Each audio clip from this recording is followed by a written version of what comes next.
upstate New York at my family's summer cabin. It's been in our family for 102 years. It was built by my great grand uncle Buster in 1917. It's like a main cabin and then three smaller cabins. They actually had a cook's cabin. There's an old well. We still have an old ice house and a barn, and we're still off the grid. I do have a generator. In fact, I'm going up Thursday. I have to put all the batteries in, and we get our water from the lake, so I have to put the pump in the lake and open up the whole water system. So anyway, I thought tonight I would do one of my men in boats because I love painting people in boats up in the Adirondacks, up in the mountains. I spend a lot of time paddling. I have an 18-pound, it's called a hornback boat. It's an 18-pound carbon fiber canoe kayak hybrid, and I can actually carry it on my shoulder. So I walk into these really remote places and get my photo references. And I take pictures of all my friends, and then they get in my paintings, and they all know that it's all about the hat. They can't just wear a baseball hat. They have to wear like a hat that like looks good in a painting. So it's so funny. We all parade around, and I'm always at the end of the line, and everybody's got like a really good hat on. So they know they're getting their pictures taken. So this is the painting I'm gonna do tonight. This is my friend Jane, and she also has a hornback boat. So we all kind of paddle together, and she has this really great Panama hat. So I've done this painting before, and I just call it the Panama hat.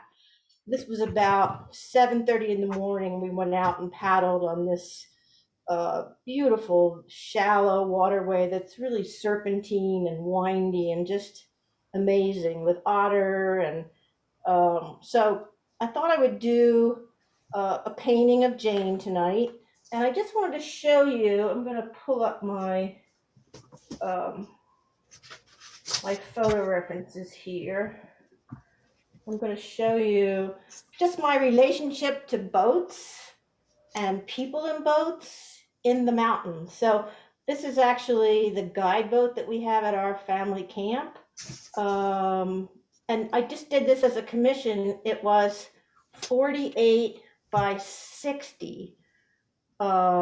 If you can imagine, it's a big painting, and I actually shipped to somebody out in Washington State. This is my late husband.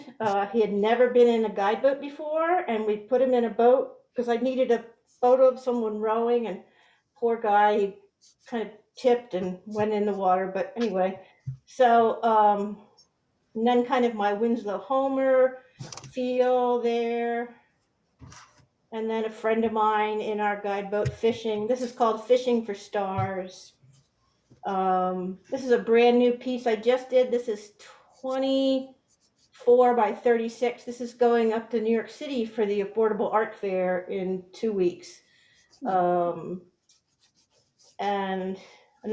here's my friend Jane again. That was from the same day, because there's that Panama hat. So people in boats. This is a brand new piece. This was a limited palette painting. This is quinacridone gold, scarlet lake, and ultramarine blue.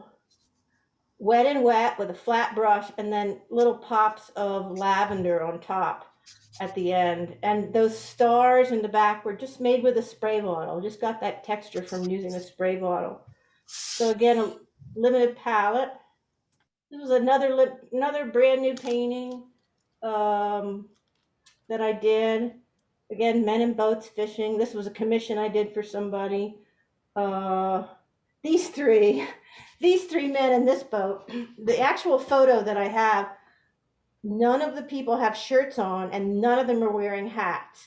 So it was two fathers and one son in a boat in the middle of the summer, just in shorts. They were almost naked. So I turned them into Adirondack guides. Just added some shirts, added some hats, added some fog, and voila, there they are.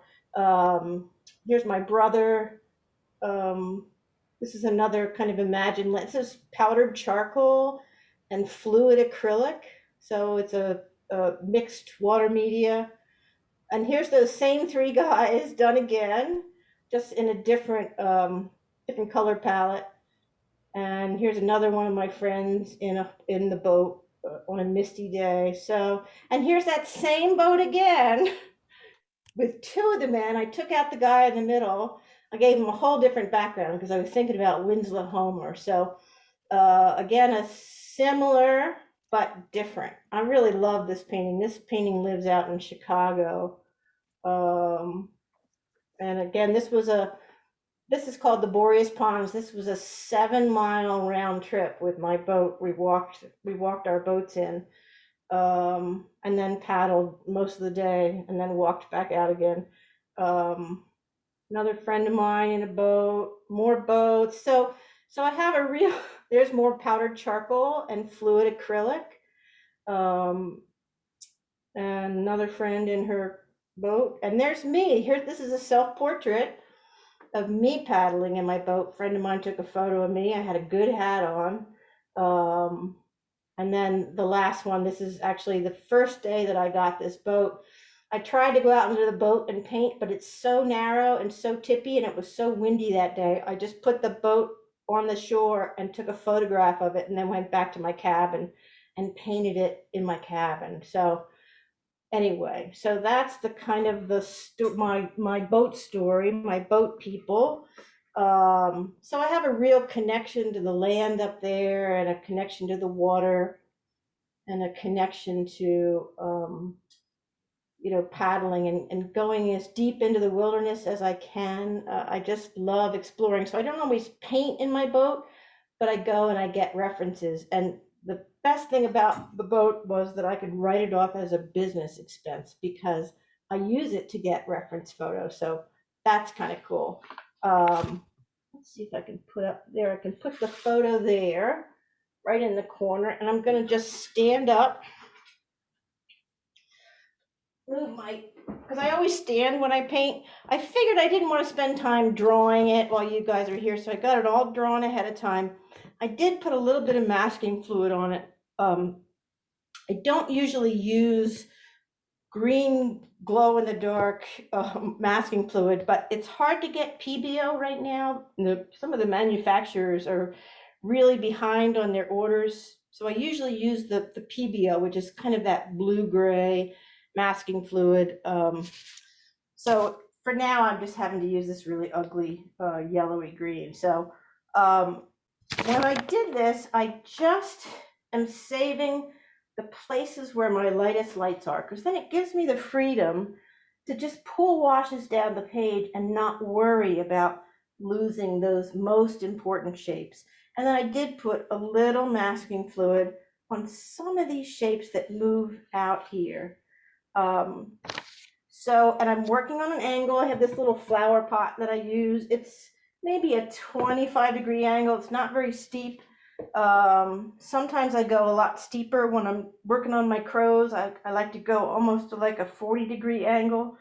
I was saying to the folks today, like, paint at an angle that scares you, because then you're really going to have fun with the paint. Because we were intentionally asking the paint to drip today.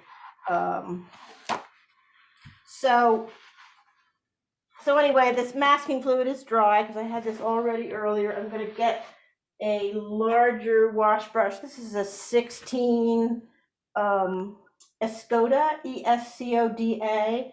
It's the Spanish brush company. And this is the Prado, Prado, number 16. It's a great brush. It's synthetic. It's not too expensive. It has a good point. Holds a lot of water. So I'll often use this for my first wash. I do have, a bucket of water here. I do have a little sponge here in a cup. So when I take my brush out of the water, I'll get rid of the excess water on here. So I'm just going to start working top to bottom. I'm going to do 2 washes. So the first wash, all we're doing is painting the light in the first wash. We're sort of sneaking up on it. And what I can do that makes it easier is I'm just going to put a little bit of water on this top part. So I'm almost just going to do a wet and wet in this top area. So I kind of do one section at a time.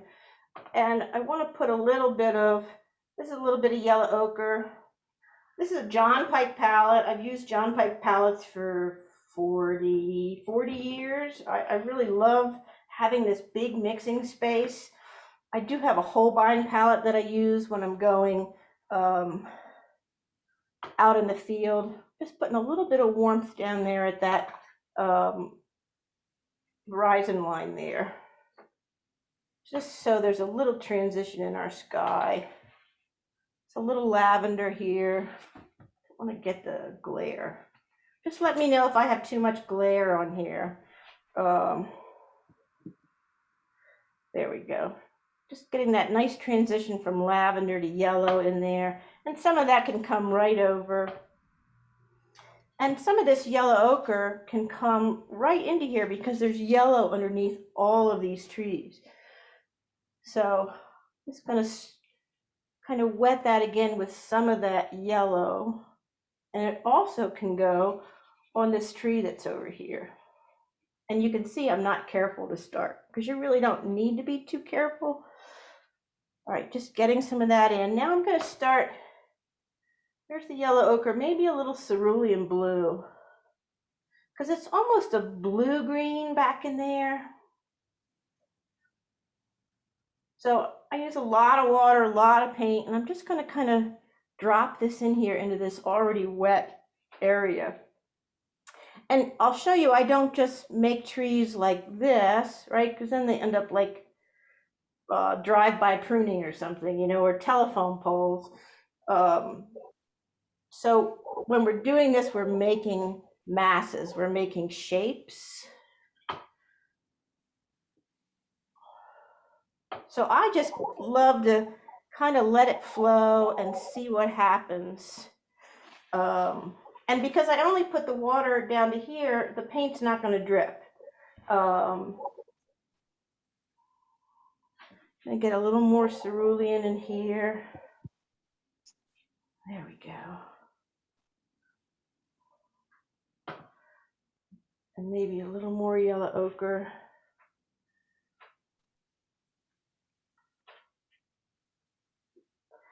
And I'm going to use a little bit of a violet in there too.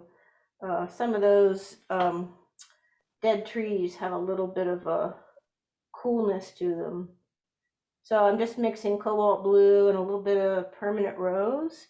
Just going to, again, touch a little purple in there. And I'm dropping it right into that damp surface. So I'm able to kind of do a wet and wet, and I'm not getting blooms because I have the right ratio of pigment to water in this mixture. If it was pure water, it would just push away all this paint that's here. But look how beautiful that violet kind of looks in there. That's a little strong. And then there's a lighter green there. And then I can start taking some of that. And remember, this chat is here. So if you have a question, you can either put it in the chat, or if people are want to just shout out a question, I don't mind. I'm pretty good at answering questions and painting at the same time. So yeah, that's really pretty already. See how pretty that is? It looks a little bit more like a springtime. Here's a little brown matter, which I love mixed with a little bit of cobalt blue. I might put that in there for, you know, the hint of those rocks or a trunk or just a little bit of warm dropped into some of those cools. And remember, first wash, this is going to dry. This is going to dry about 30% lighter. So Brenda is asking, what paper are you using? This is Arches 140-pound cold press, which is my go-to paper usually. I'll occasionally use Saunders or Fabriano, but Arches is best if you're using masking fluid. The other two are the surface is a little too soft on them. You'll tear the Saunders if you use Saunders. So I just stick with the arches. Today I'm just going to put some of this tree in here. When I was painting the crows today, I prefer the arches hot press when I'm doing crows. So see, I can just put a shape in that resembles a tree without painting a tree, right? If you think too much about painting something is when you mess it up. But it's very light, right? That's just the first wash. I'm just going to pick up this bead here. And what I can do, I mean, I could certainly put more paint in there, but I think I'll just wait because I'm going to come back to it. And what I'm going to do now is come down into here and just reflect some of the same color that's up above. So we have that real pretty sort of violety color. Here's a little bit of the yellow ochre. And I can go right over right over Jane's jacket, because the jacket is dark, right? So it allows me to put whatever color I want to underneath of it. So I can just get that on there because all those lights are preserved. So I'm going to just do a little bit of dripping of the paint here. There we go. And I'm not so worried about the shoreline where it divides, because what's so neat about working this way, let's see if I can find my flat brush. So that's still damp in there. So I love to just take a flat brush and lift. So that's still damp, so I'm able to do that. And I can even come back in and kind of lift light here. I can lift the shoreline a little bit. And I'll do more of that in the second application. But it gives you a lot of freedom to make shapes, which I love. So that could be almost the reflection there of the rocks along that shoreline. Yeah, that's a nice color palette. I never know what palette I'm going to use before I start one of these. I just kind of make it up as I go. So what I'm going to do now is I'm going to take a big old mop brush. I got a little of that green in there, but what I want now, I'm going to lay in that underpainting of this blue first. Instead of trying to lay this first and put the lighter blue over it, I'm going to put the light blue on and then drop these pigments into there. And again, first wash, I'll come back and do more on this. And we did some of this today where you put on paint and then you can take a spray bottle and kind of, spray it. You can loosen your edges that way.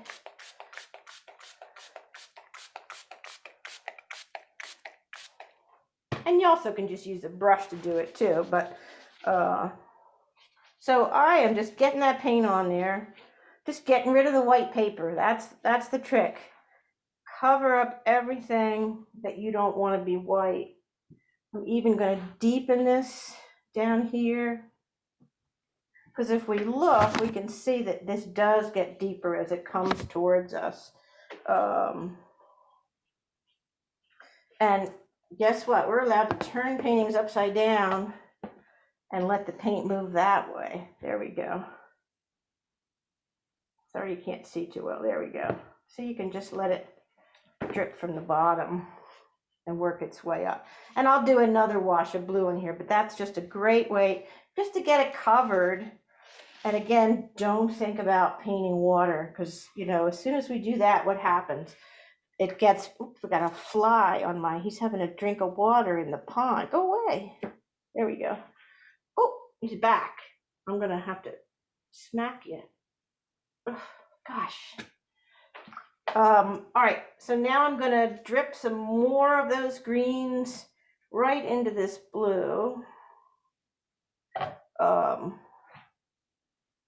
And it's nice and wet here, so what happens? It just moves itself through there. I'm going to get some of that brown matter and cobalt blue. And I just release the paint. I'm very careful about not kind of house painting. You don't want to kind of push the paint back and forth. I try to just release it from my brush. How about a little more violet here?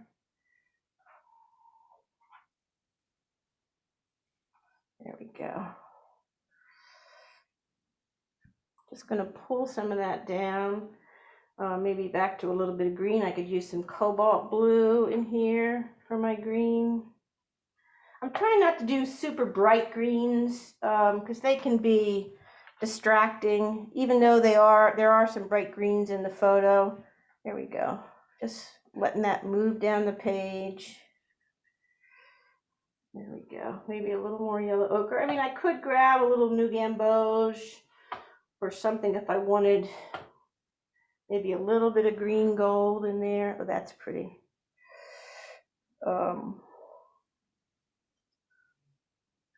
And I'm not worried. All my edges are going to be nice and soft still,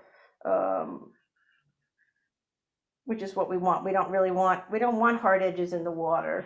There we go. That looks pretty good. I'm going to bring that darker value right up to there. And boy, that's starting to dry on that side. So let me get some of those darker values in here.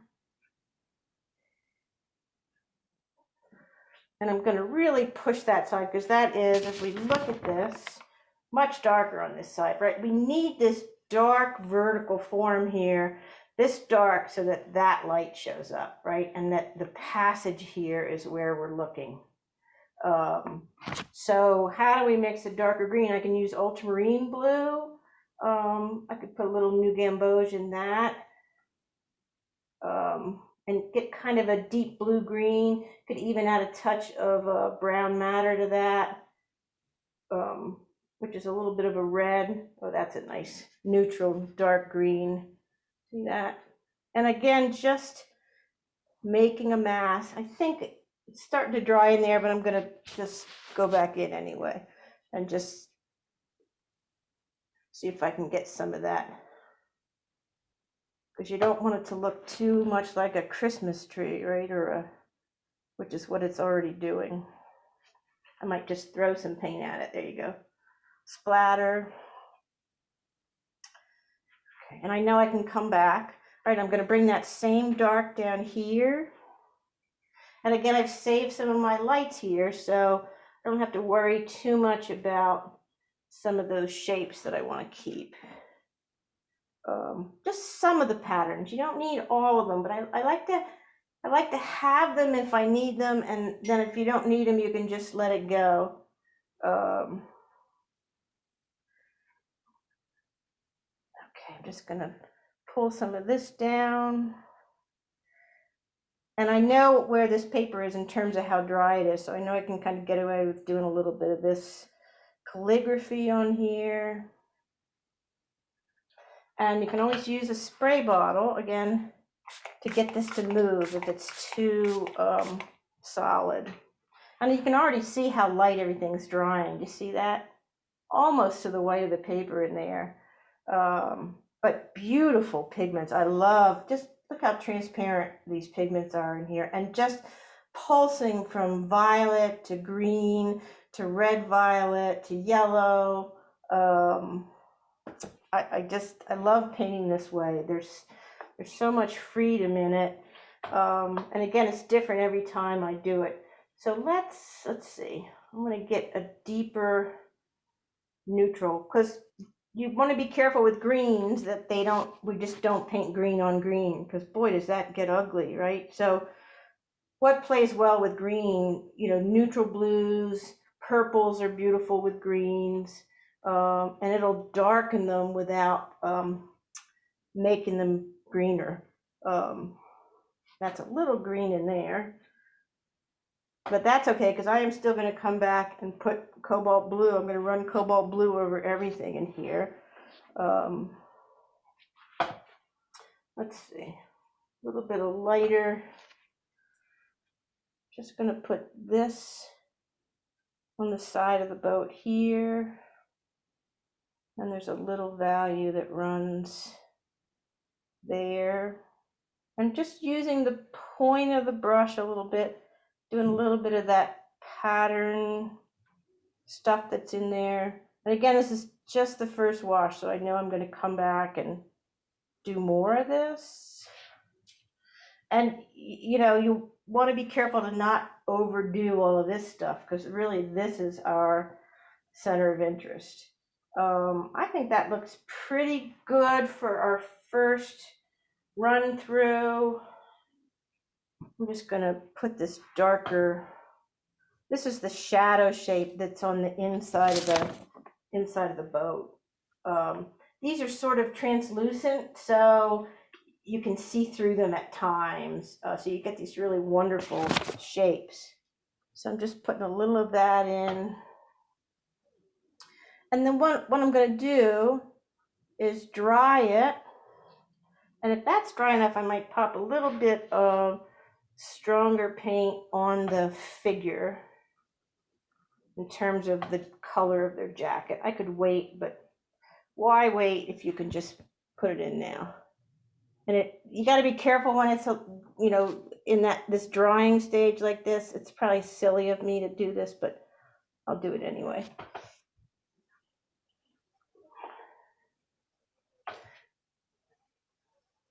Maybe a little more turquoisey over there. And again, I've saved all my light, so I don't have to worry about losing some of those shapes. I think that looks pretty good. Look how beautiful this granulation is down here. That's because of that cerulean blue. It has such nice texture to it. We use a lot of cerulean today, so we had a chance to get that effect. So I'm just going to put myself on mute for just a second, and I'm going to hair dry this so you don't have to listen to my hair dryer. So I'll be right back.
Okay, it is dry, and I know it's dry because when I put the back of my hand on it, it doesn't feel cool.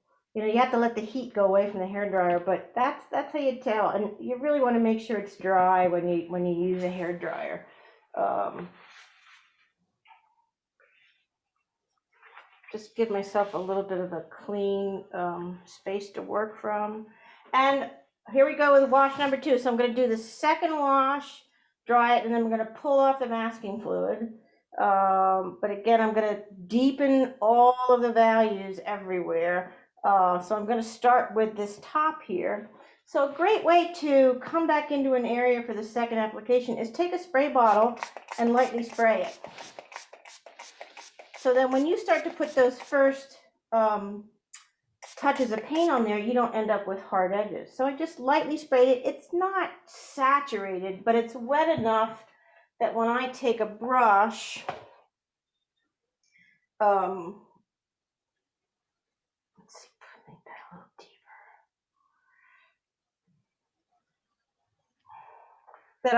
that it is nice and damp. You see that I can put that on and it doesn't make automatic hard edges, which is so nice. And I'm just using the same colors over again, just a little deeper in terms of their value, their saturation. So again, ratio of pigment to water. There's a little purple in there. And nothing says that all the green trees just have to be green, right? You're allowed to add other colors in there to make it interesting. Gotta keep these colors clean though. There we go. The yellow ochre. I like to do some splattering.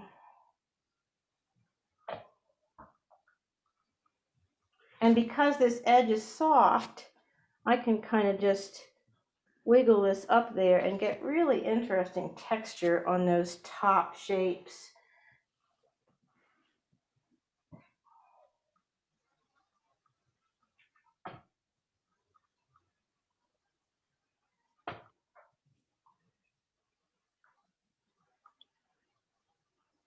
And again, I never know what I'm going to get because I should have a formula, but I don't.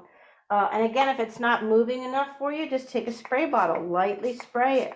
It'll start to kind of bleed down the page a little bit. And then that's when the paint will sort of start to mix itself and you get these wonderful kind of drips and these see-through areas.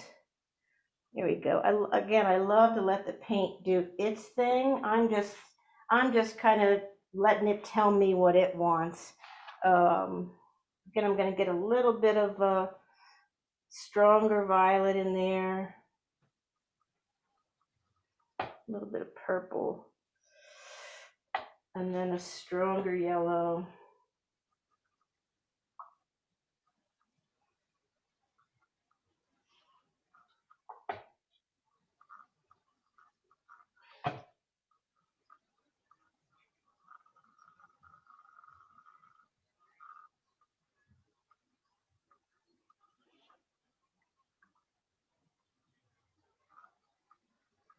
And again, you can do a little splattering if you want to, right?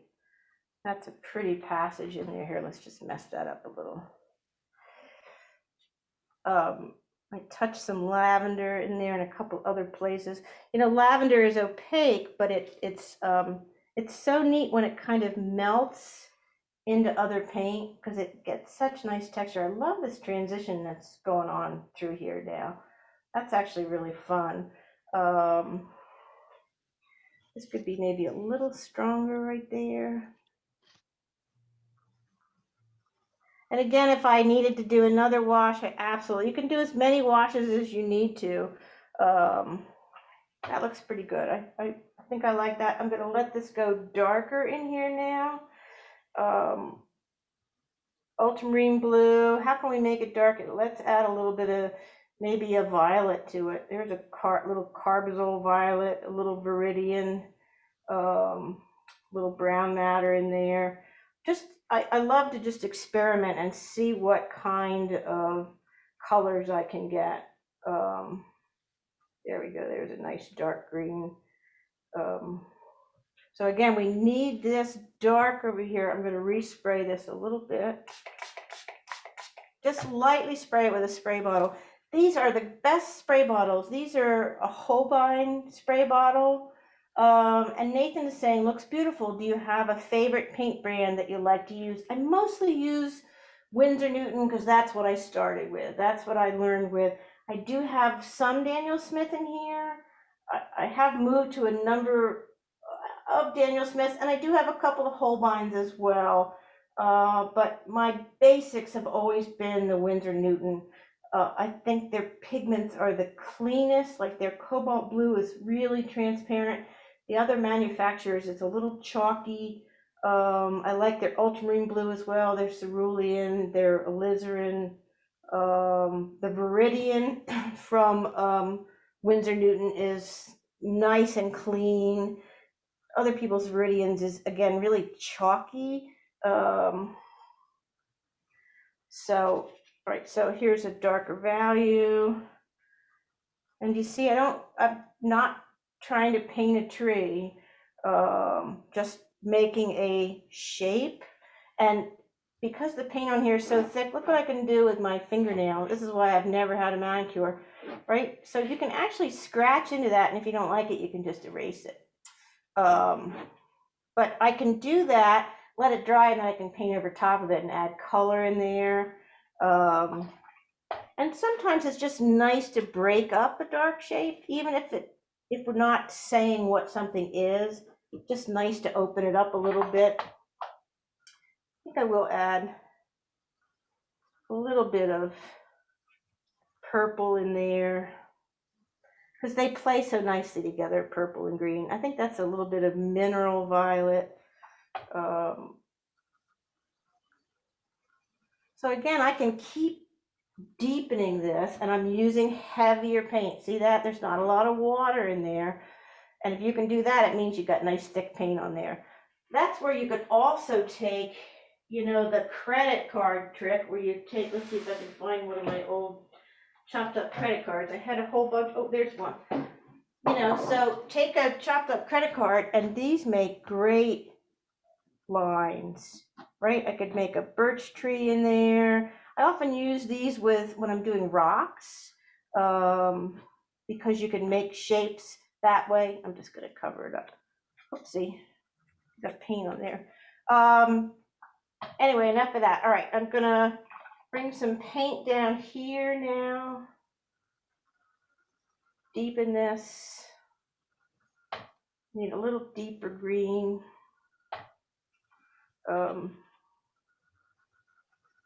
Deeper value in there. Put a little more touches of green through there. There we go.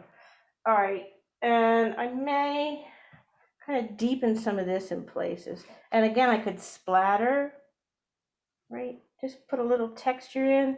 I could also, again, it's pretty thick over here, or it's the right ratio of pigment to water, so I can actually kind of lift through there, which is fun.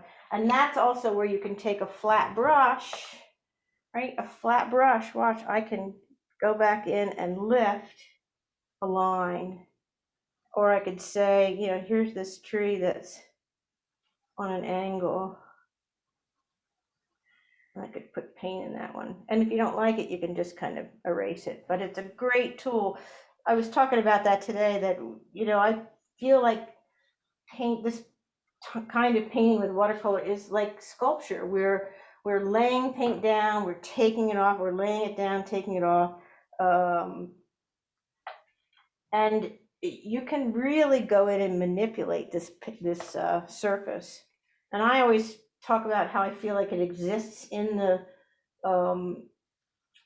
paper, and I'm trying to pull it out. And Stephen is saying, hey, Sarah, I'm looking at Amazon right now, and you could get PBO drawing gum in just a couple of days. Oh, you are an angel, even the big one. I know my art supply store hasn't had it, and Dick Blick, it has been on back order for months. So thank you. I am going to order some of my PBO tomorrow. All right, so I need some stronger greens over on this side, stronger value, right? So stronger value, and again, I can spray this a little ahead of time so that I'm not just putting it on a dry surface. Again, mix some of those violets, maybe. Same kind of colors, just a little bit deeper. And just releasing that paint.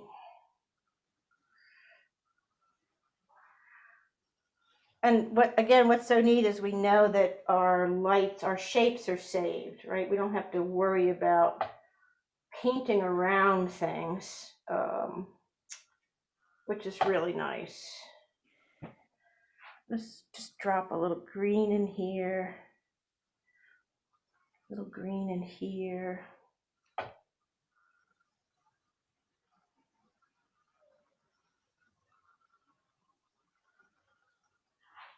Again, just deepening this.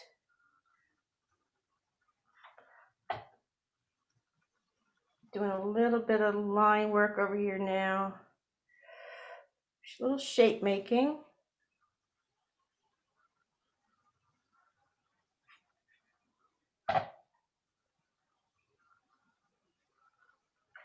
And use the spray bottle so that everything will continue to kind of drip. And I again like to hold this up so I get some really nice drips. You know, I like dripping more than it actually needs to. Let's see. Let's see. Steven says you need to take a look at your definition of angel, but thanks anyway. Oh, okay.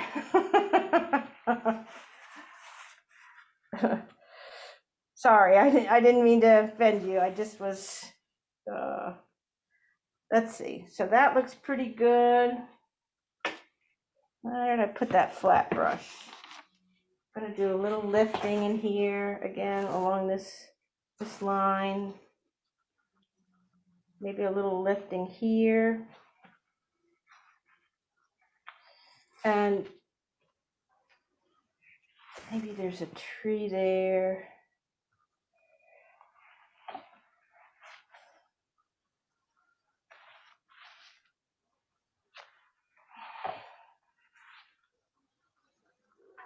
Lift some of that light there.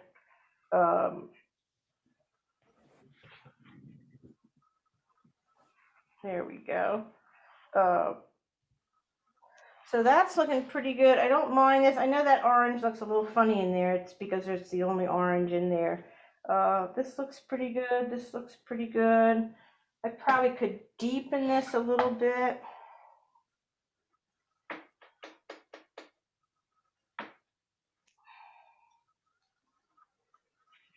And again, I'll spray it so that I'm not just putting it on dry paper. All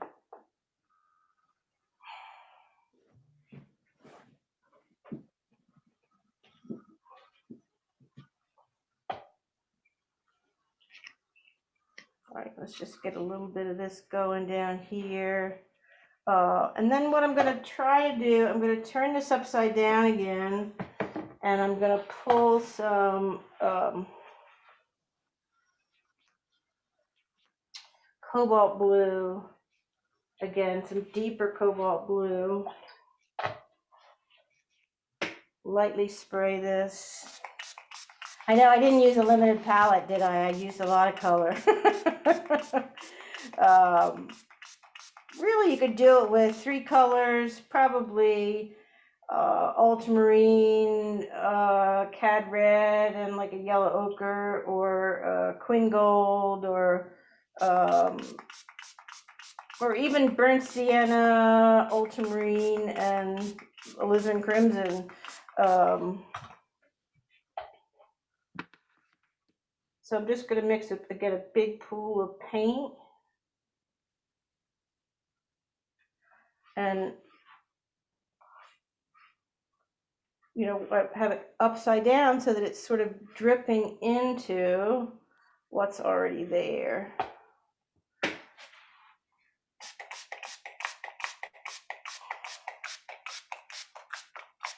So then everything stays nice and clean without me, you know, pushing it around too much. There we go, that's pretty. Be a little deeper here.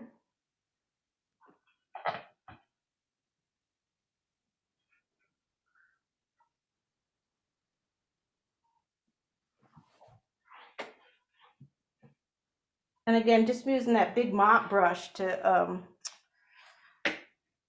lay in that stronger blue. And again, I'll turn it upside down and let it drip this way.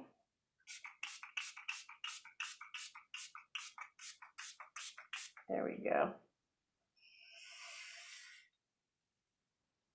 There's a nice transition in there now. Yeah, that looks really good. Just tilt it a little more again. So I have to dry it again. And then I'm going to take off the masking fluid, and then I'll just lay paint on those areas where that masking fluid is. So I'm just going to mute myself one more time, and I'll be right back.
Okay, sorry that took so long to dry.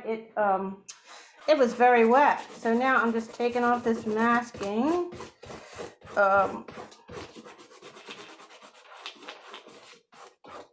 And a lot of people will use like a rubber cement pickup to do this, but I kind of like doing it with my hands.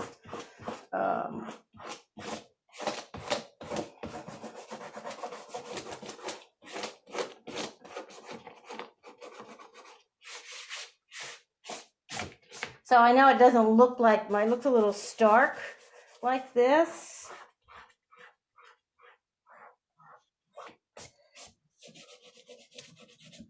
There we go, get rid of that. So what I would normally do if I'm doing a painting with masking fluid like this, I would then come in with,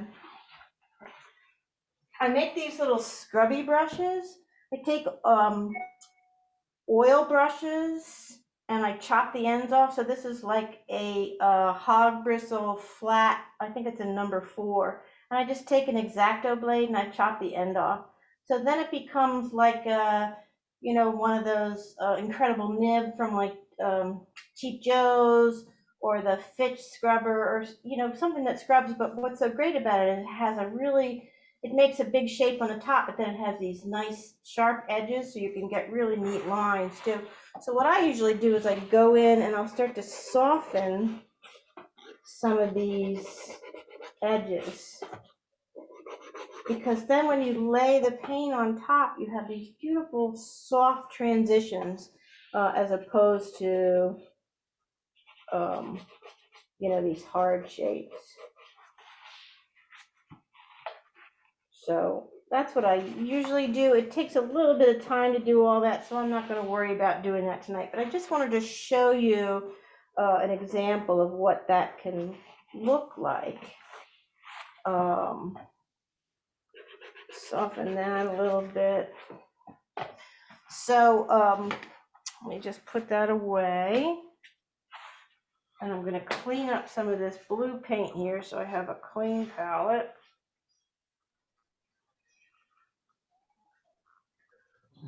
Oh yeah, it does make all the colors sing. Yeah, thank you for saying that. The blue is popping. Yeah, see how beautiful that blue is?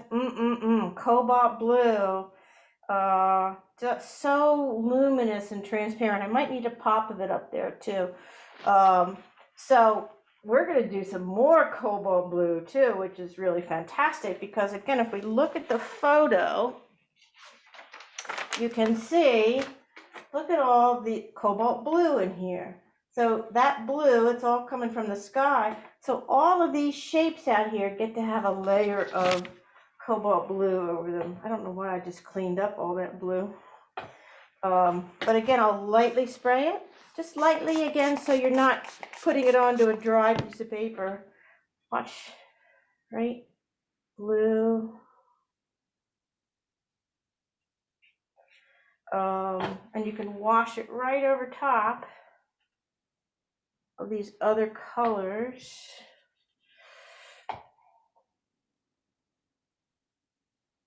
Let's see, that's got to be orange in there.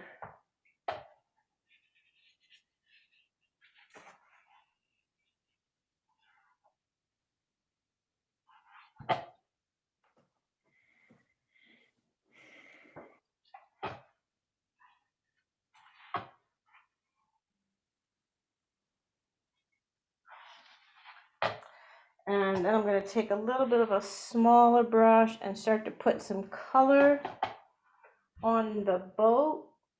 And I should have dried those edges. The edges I just scrubbed. Really, I should have dried them before I did this, because then you get this little bit of bleeding on those edges, but I'll just work with it.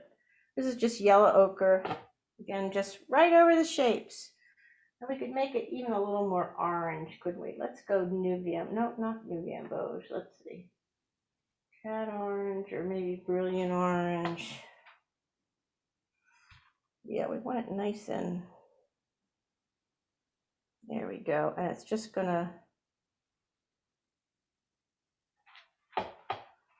we want it to just sit right in that water, right? That's better. Still gonna need some darker value over there on that side. I'm gonna quiet down the jacket that she's wearing a little bit.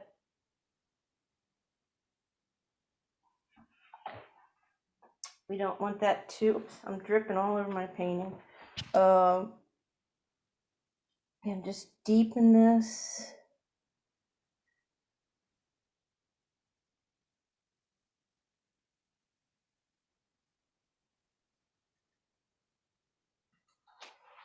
Because we want that to be the darker value.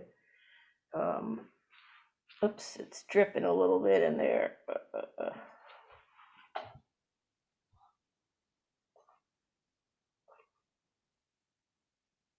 This is the speed version.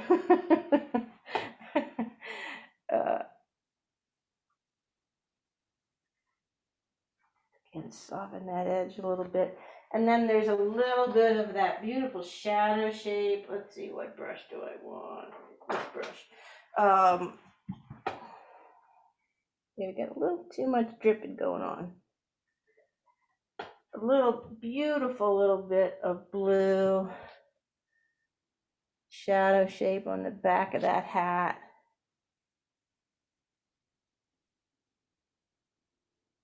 There we go. Gotta let that arm dry a little bit before I mess with it.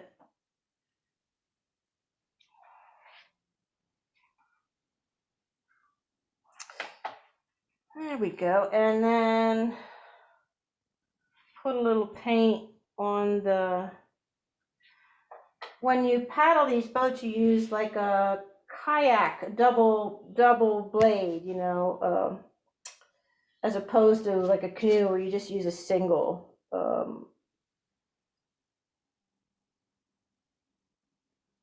So they really move fast through the water, which is really fun. And they're so light, so they track really well. And the man that built these, Peter Hornbeck, he just died last month. He was an amazing watercolorist, and we used to just hang out and talk about paint, and he adored Winslow Homer. So it was just, he knew where Winslow Homer had painted up in the Adirondacks and had been to the pond that he used to paint at the Northwoods Club, and he was going to take me there so we could paint together, but he passed away before we had a chance to do that, which makes me sad. So,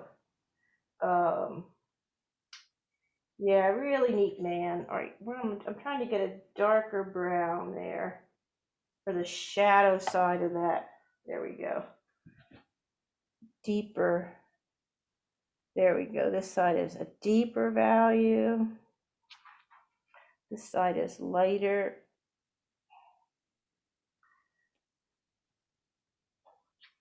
And I'm going to get some, I need to mix a little bit of a deeper value over here on the one edge. I'll watch this for a little bit, another demo. Am I going too long? Does somebody have a question? I can hear somebody.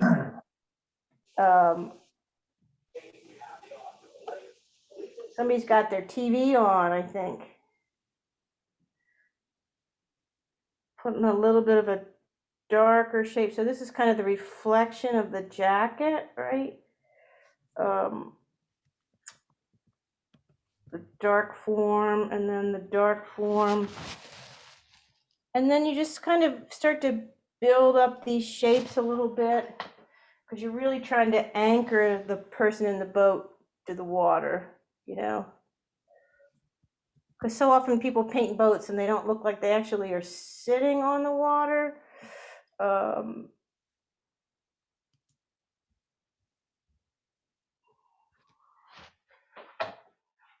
There we go. It's starting to work a little bit.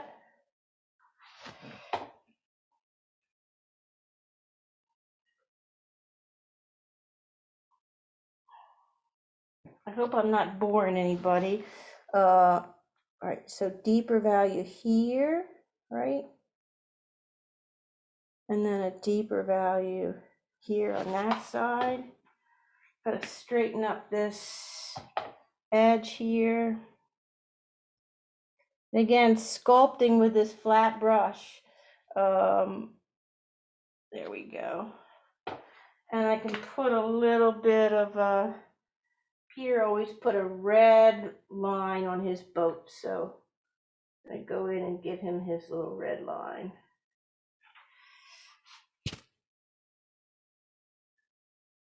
I sold so many boats for this man. I painted a painting of a hornbeck out when I was out in Illinois last time teaching, and I painted hornbecks, and one of the gentlemen in the class was really interested because he was a paddler and a fisherman, and so I told him all about these boats. And didn't he, the next summer, he had ordered one of the boats, he drove all the way to New York State near where my camp is, which is where these boats are made, and picked up his boat, and then he came to visit me and showed me his brand new boat. So it's a small world. Let's see, a little darker value on that side, darker value there. I have to wait for that arm to dry a little bit. I know it looks a little awkward. Let's see if I can get some value in there. It's just in that odd stage. And then a little bit of warmth on the face and the hand.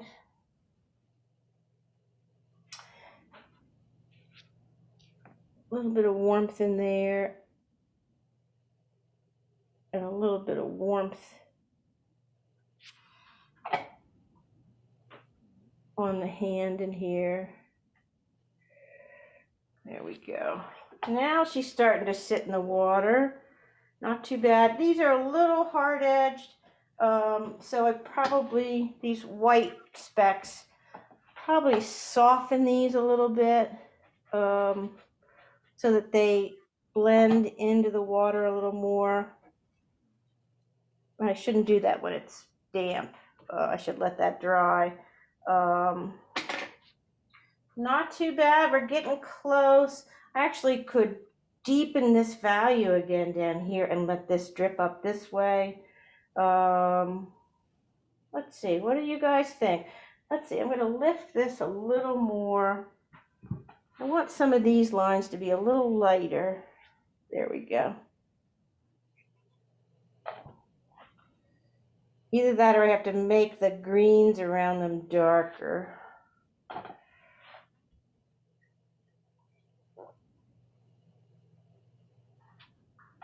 There we go. That doesn't look too bad. And again, just sculpting this a little.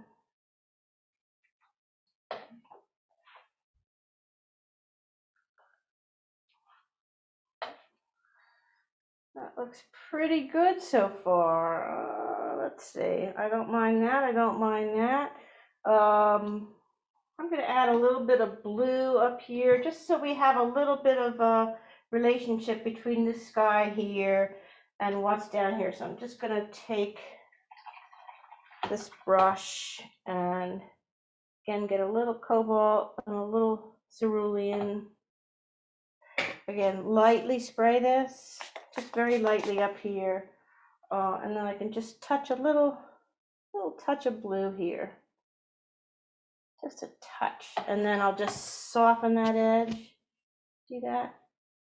That's kind of nice having that mirror that. In fact, that could be even a little stronger. That's nice. See that? Get rid of a little bit of that light up there. You know, and I didn't really put this tree in here that's leaning. I certainly could do that. I don't know if it needs it, but hey, let's try it anyway, right? We only live once. Let me get the right brush to do that with. All right, so I'm going to mix just maybe, let's say burnt sienna. So Lisa says, now I want to paint and experiment. Well, good. It makes me want to be on the water. Yay, Anne. Yes, you'll have to come east and go paddling with me. I have 9 kayaks and a sailboat and a motorboat and then a couple of these hornbecks. So I spend a lot of time on the water. Working, of course. Yeah, I'm taking my boat up with me Thursday. All right, let's see if I can do a little bit of,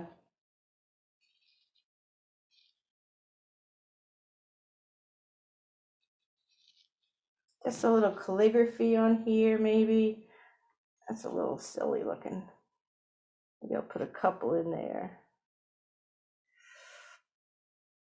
It might be too busy. So it's too busy. What do we do? Just get rid of it. Right? Just put a little water on it, make it go away. Yeah, I don't really like that. There we go. Right, and that's what I talked about today when we were having classes, taking risks, trying something you haven't tried before, see what happens. What's the worst that can happen? It's just a piece of paper. There, let me get rid of some of that. That's looking pretty good. Any other Kent is saying, what paper are you using? This is Arches 140-pound cold press. And this is a 12 by 16. I get this in a block. And then what I do is I take all the paper off the block, and then this is the board that all the paper comes on. So I just take one piece at a time and put it right on this board. And it just makes it really easy. And then I use regular masking tape. Nothing fancy. I don't use artist tape. It doesn't seem to really work very well, the artist tape. It doesn't stick to the paper when it gets wet. So masking tape works pretty well, and it's cheap. It was funny, I had a workshop a couple weeks ago, and my friend Laurie Goldstein Warren, who's a very well-known watercolor artist, she heard that I was short on masking tape, and turns out her family owns a tape company. So what came in the mail the next week but a case of masking tape? I have a lifetime supply of masking tape. So yeah, be careful what you ask for. All right, so let me show you. I'm gonna just take off this. I think it's close to being done enough. I don't know that it needs a whole lot more right now. And sometimes when it's this wet, it's hard to do any more work on it. So I'm just going to take off this tape so we can see how good it looks with these little edges, these nice white edges.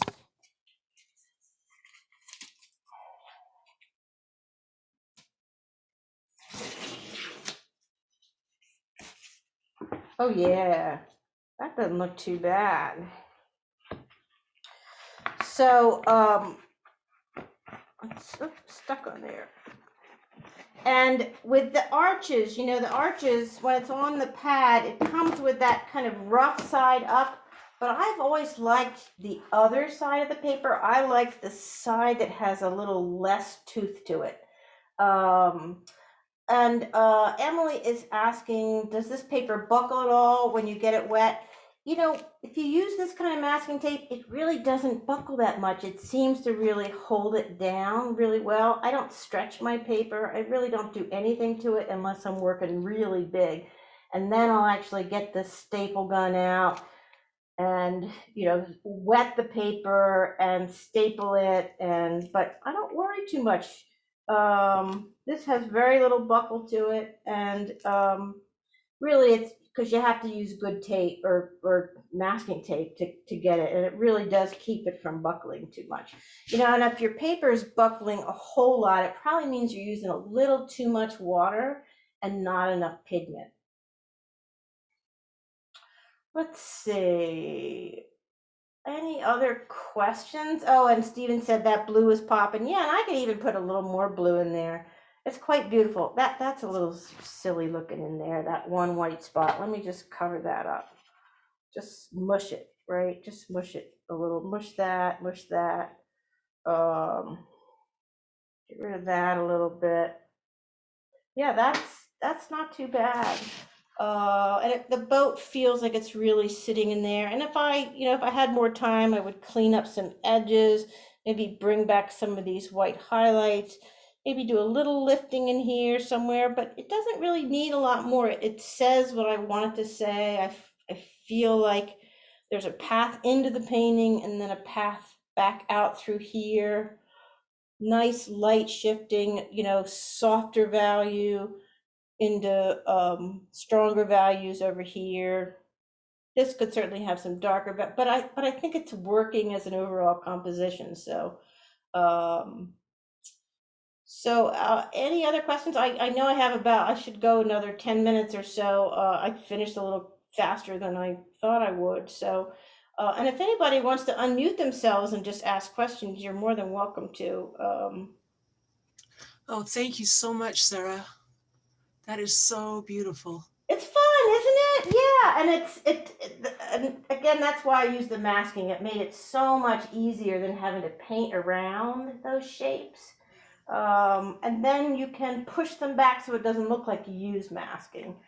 I'm glad you guys enjoyed it. Thank you, Hoppy. Everybody's saying thanks. Oh, you're so welcome, Anne.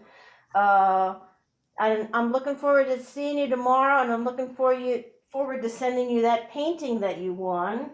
I donated a painting, and I think Anne got chosen to get the free painting. So I'm going to try to put that in the mail sometime this week.